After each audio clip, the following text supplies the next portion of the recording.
ഉമ്മാന് പകരം കൊടുക്കാൻ എന്റെ കയ്യിൽ എന്താണുള്ളത്?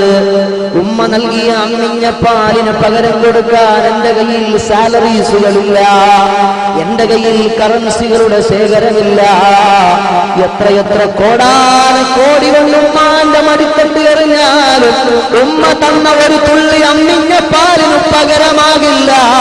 പ്രപഞ്ചത്തിലൊന്നുമില്ല. ഉമ്മ നൽകിയ ചുംബനങ്ങൾക്ക്, വാപ്പ നൽകിയ കരതല സ്പർശങ്ങൾക്ക് പകരം കൊടുക്കാൻ ആധുനിക ലോകത്തിന് കുന്ത്രാണ്ടവും കണ്ടുപിടിച്ചിട്ടില്ല. പാതിരാറിന്റെ സമയങ്ങളിൽ ഞാനും നിങ്ങളും ഉറക്കമൊളിക്കാറുണ്ടോ? മുഅ്മിനീങ്ങളെ, ഉമ്മമാരെ നോക്കവീ. ഞാൻ എന്റെ കുഞ്ഞുനാളിൽ പാതിരാത്രിയുടെ ഏതോ യാമത്തിൽ ഉണർന്ന് കരഞ്ഞപ്പോൾ എന്റെ കരളിന്റെ കരളായ ഉമ്മ എന്നെ വാരിയെടുത്ത് ഉറക്കമൊളിച്ച് പാതിരാത്രി മുഴുവനും താരാട്ട് പാടി എന്നെ ഉറക്കില്ലയോ?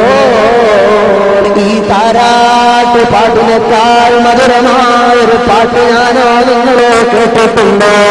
ഉമ്മ തന്ന അമ്മിഞ്ഞ പാലിന്റെ മധുരത്തെ പോലെ മധുരമുള്ളൊരു പാനീയം ഞാനും നിങ്ങളും കുടിച്ചിട്ടുണ്ടോ?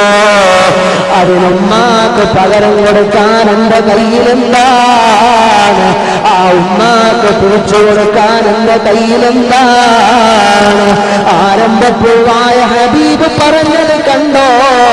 മുതലാളിയാകട്ടെ, പ്രമാണിയാകട്ടെ, പൗരപ്രമുഖരാകട്ടെ, പ്രൈം മിനിസ്റ്ററാകട്ടെ, രാഷ്ട്രീയ മേലാളനാകട്ടെ, പ്രസംഗിക്കുന്ന മുസ്ലിയാരാകട്ടെ, ഏത് വലിയ വലിയ വലിയ ആളായാലും എടാ, നിനക്ക് സ്വർഗം എവിടെയാണെന്നറിയുമോ? നിനക്ക് സുവനം എവിടെയാണെന്നറിയുമോ?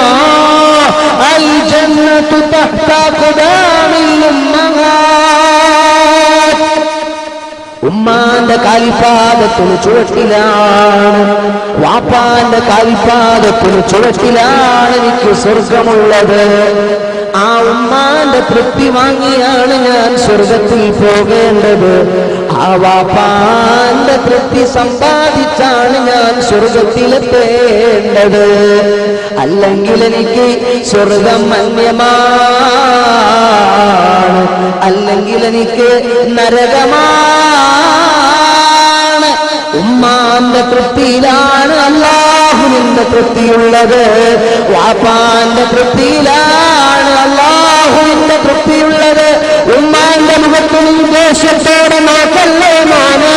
ഉമ്മാന്റെ മുഖത്തെങ്ങാനും നീ ദേഷ്യത്തോടെ നോക്കിയാൽ